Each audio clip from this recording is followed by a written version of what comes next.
Hello and welcome back on another video of commerce league. कैसे हो बच्चों, ठीक हो?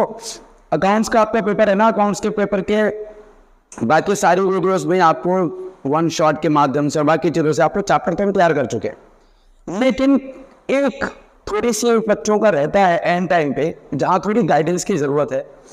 वो ये है कि अकाउंट्स के पेपर को अगर बाकी पेपर से कंपैरिजन करें तो पता चलता है कि अकाउंट्स में क्वेश्चन छूट जाता है एंड में। मतलब एवरेज अगर थोड़ा सा बच्चा अगर बड़ा अच्छा भी तैयारी किया हुआ है तो भी उसका पेपर छूटता है, तो उसको करने से पहले 3 घंटे 15 मिनट को प्लान करना चाहिए। तो यहाँ इस वीडियो में मैं आपकी वही हेल्प करने वाला हूँ कि आप कैसे अपने पूरे 3 घंटे 15 मिनट को यूटिलाइज करके ऐसी स्थिति न आने दो जहाँ पर आपका एक भी नंबर का क्वेश्चन छूटे। सो वीडियो एंड तक देखना, वीडियो को लाइक जरूर करना, कॉमेंट करना, शेयर करके सब्सक्राइब जरूर कर देना, नोटिफिकेशन बेल आइकन को हिट कर देना जिन्होंने ना किया है, जिन्होंने कर रखा है वो दबा के शेयर करो। चल exam tips class 12th accountancy. सबसे पहली बात तो 7 बातें हैं। रीड क्वेश्चन पेपर जो आपको 15 मिनट मिलता है स्टार्टिंग का, उसको आप बहुत कायदे से यूज करो। कैसे यूज करना है? 15 मिनट में सबसे पहले ये जो मैं क्वेश्चन लिख रहा हूं इनके एडजस्टमेंट पे ज्यादा देखना है कि तुम्हें सारी एडजस्टमेंट आती है या नहीं। पहला, एडमिशन और एडमिशन रिटायरमेंट का जो भी क्वेश्चन आएगा, रिटायरमेंट अक्सर जो है वो ऑप्शन में आता है, तो उसके 3 या 4 एडजस्टमेंट होगी। आप समझ रहे हो मैं क्या कहना चाह रहा हूँ? शायद से 4 से 5 एडजस्टमेंट होती है, तो क्या आप पे 5 एडजस्टमेंट आती है? अगर आती है तो वो आपका पहला रेफरेंस होना चाहिए, मतलब नंबर 1 क्वेश्चन होना चाहिए कि मैं इसी को अटेम्प्ट करूंगा जैसे भी बेल बजेगी 15 मिनट के बाद।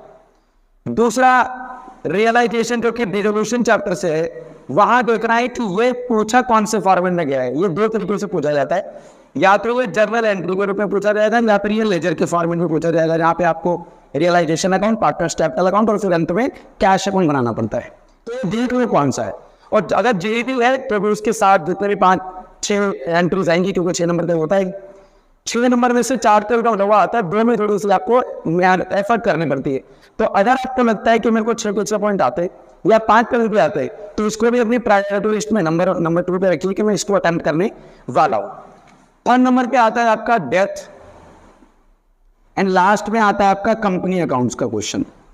कंपनी अकाउंट्स का क्वेश्चन जो है वो मोटा मोटा है, एक तो 6 नंबर में रहेगा, एक 3 नंबर में रहेगा और एक नंबर की तो बात है करेंगे। कंपनी अकाउंट्स को ये देखना है कि आपको जो है सर फीचर वाला क्वेश्चन होता है जिसमें 4 फीचर करना होता है और री इशू करना पड़ता है, ठीक है? तो अगर आपको पर तो ऐसा लगे, ये नहीं कि छोटे छोटे क्वेश्चन पे चले गए 15 मिनट में, वहां पर अपना टाइम खराब कर रहे हैं, यहाँ पे करो, क्योंकि मिला जुला के आपने मोटा मोटा 30 नंबर देने वाला है। 80 में से 30 नंबर, सबसे बड़े मछली वही है, इन्हीं को धरना है। तो अगर आपको इसमें से श्योर 3 क्वेश्चन भी श्योर है, तो if you are certain then second number आता है अटेम्प्ट आंसर्स। आंसर अटेम्प्ट करते हुए जरूर देखना है कि मैं जो भी पेपर, जो मेरा क्वेश्चन एकदम मेरे को क्लियर लग रहा है, जो मुझे एकदम सर्टेन है कि मेरा पूरा हो जाएगा और मुझे आता है, उसको पहले अटेम्प्ट कर देना, वो चाहे कितनी भी नंबर का हो। बड़े क्वेश्चन का है तो भी कोई दिक्कत नहीं है। एक बात और, इस चार्ट पे जाते देखना, आपका 80 मार्क्स का क्वेश्चन है, ठीक है? आपके पास 180 मिनट है, 15 मिनट को मैं हटा देता हूँ, 180 मिनट है। अगर आपको कभी ऐसा लगे कि मैं 80 मार्क्स के क्वेश्चन को स्टार्टिंग से कैसे करना चाहिए, तो मोटा मोटा देखिए मान को चाहिए कि 25 मार्क्स का पहले घंटे में, 30 मार्क्स का दूसरे घंटे में, ये क्या कितना हो गया? ये 55, और 25 नंबर का तीसरे घंटे में आपका पेपर ये ऐसा डिजाइन कर सकते हो।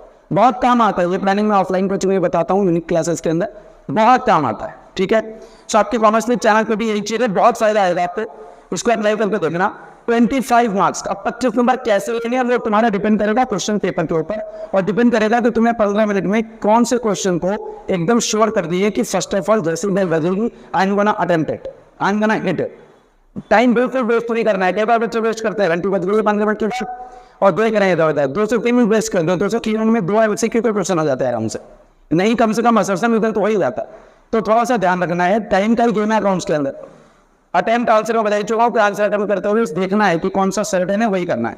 Presentation is very important. Presentation में 2 बातें इंपॉर्टेंट है।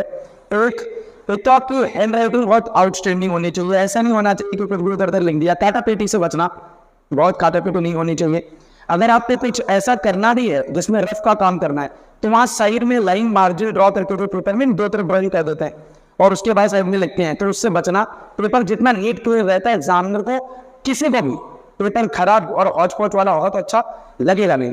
तो आप प्रोसेस ये करना है कि जिस पेज पे आपका मेन आंसर है, उस पेज पर आपकी वर्किंग नोट ना हो, जिस पेज पे वर्किंग नोट है उस पेज पे आपका मेन आंसर ना हो। तो बात ध्यान रखिएगा। तीसरी बात, जब आपका पेपर खत्म होने वाला हो, तो पेपर जब आंसर खत्म हो जाता है तो एंड में 4 या 5 लाइन बच जाती है। तो जो 4-5 लाइन बच रही है उसके पेपर पलटने वाले हो, तो 4-5 लाइन में कोशिश ये करना है कि कोई भी नया आंसर उसके अंदर नहीं करना। बात समझ में आ गई? एकदम से हुए। चौथी चीज, जब आप आंसर लिखो तो कई बच्चों की गलती क्या रहती है, हम यहाँ से स्टार्ट कर देते हैं क्वेश्चन नंबर 1। नहीं, डोंट डू दिस। आप यहाँ पे क्वेश्चन के लिखो आंसर नंबर 1। बात समझ में आ गई? ठीक है।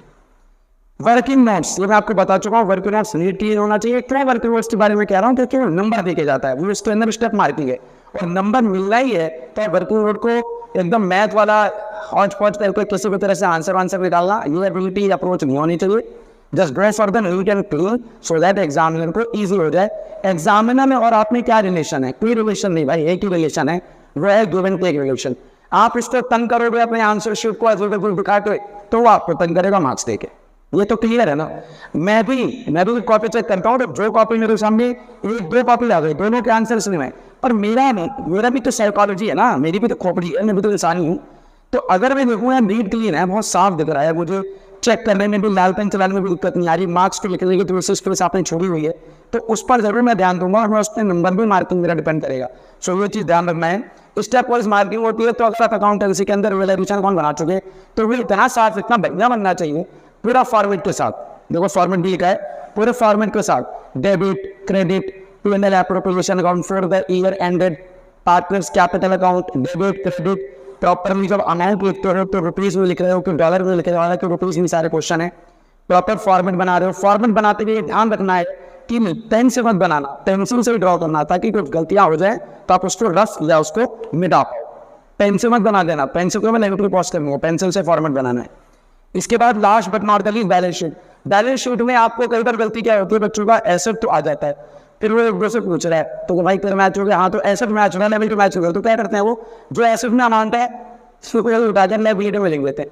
नहीं करने का, उधर बहुत दिमाग खराब होता है, क्योंकि उनके पास तो आंसर नहीं पड़ी हुई ना, वो तो पेपर लेंगे। इससे कोई गलती करने से बचना है। कई बार वैसे एसेट मान लो 98,000 और आपकी लाइबिलिटी में आ रहे हैं मान लो 96,000, 2,000 का उस मैच है, तो हो सकता है कोई 4-5 एडजस्टमेंट है, उसमें से एक में 2,000 रुपये लिखाओ और उस ना पे आपकी जो है अमाउंट गड़बड़ आ रही है। तो ये आपको तो बता रहा हूँ हिंट कि आप बैलेंस शीट को मैच कर सकते हो, लेकिन ज़्यादा तो काम नहीं करना। ज़्यादा मैच भी नहीं हो रहा तब भी जबरदस्ती अमाउंट पर रॉन्ग अमाउंट लिख के उसको करो, ऐसा नहीं करना बिल्कुल भी। सर में बहुत ध्यान से देखना है, गलतियाँ नहीं करनी है। जो आपके 25 नंबर है वो 25 मार्क्स में से अगर मान लो इसमें से तुमने 2 क्वेश्चन उठा लिए तो 12 नंबर तो चलेंगे। एक लेजर का फॉर्मेट, एक जनरल का फॉर्मेट कर लिया, उसके बाद फिर 4-5 टेस्ट जो है वो MCQ करिए। एक बात ध्यान रखना, जरूरी नहीं है कि आप सीरियल वाइज क्वेश्चन स्टार्ट करो, मैं ये नहीं कह रहा हूँ। मैं कह रहा हूँ कि कंपनी अकाउंट्स का सेक्शन आए तो आप कंपनी अकाउंट्स के क्वेश्चन को करो। जब आपको लग रहा है कि मान लो चौथा क्वेश्चन है या मान लो चलो 25वां क्वेश्चन है, उसमें 3 पार्ट है, तो 3 पार्ट अलग अलग जगह नहीं होने चाहिए। अगर नहीं आता है 3 पार्ट, बाकी ऐसे आते हैं, तो बी के लिए जगह छोड़ दो जितनी आपकी मिनिमम रिक्वायरमेंट है। आई समझ में, और उस क्वेश्चन पे गोला मार दो कि भाई इसके लिए मैंने पहले से स्पेस छोड़ के रखा है। तो आई थिंक ये बहुत बेहतर रहेगा।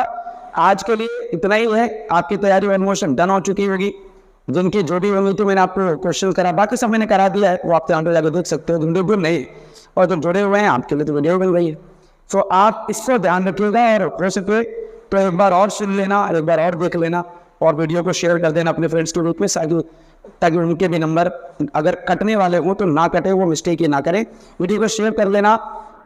प्रीबोर्ड के टाइम पे भी ये वीडियो आपको काम आ जाएगी कि पेपर को एनालाइज कैसे करना है। हालांकि एक इम्पॉर्टेंट कंटेंट है जो बनाऊंगा मैं, वो आप जो कमेंट लिखो, मैं आपको बताता हूँ कि किस सब्जेक्ट में है। वो सब्जेक्ट के बारे में कि पेपर को अटेम्प्ट कैसे करना है, कंपनी अकाउंट्स के क्वेश्चन को अटेम्प्ट कैसे करना है। तो मेरे भी डिजाइन है, हालांकि मैंने उसके बारे में आपको वीडियोस के अंदर बोला है, मैं कंपनी अकाउंट्स कराया था, लेकिन एक अलग से शॉर्ट या लॉन्ग वीडियो को किस में आपको चाहिए कमेंट सेक्शन में लिखना, उसके अकॉर्डिंग में बना दूंगा।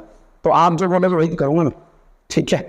चलो वीडियो यहाँ पे खत्म करते हैं, मिलता हूँ नेक्स्ट वीडियो में। तब तक कल के लिए गुड लक, हार्ड वर्क मुझे बोलूँगा, जाइए जो आपको आता है परफॉर्म कर दीजिए वहाँ।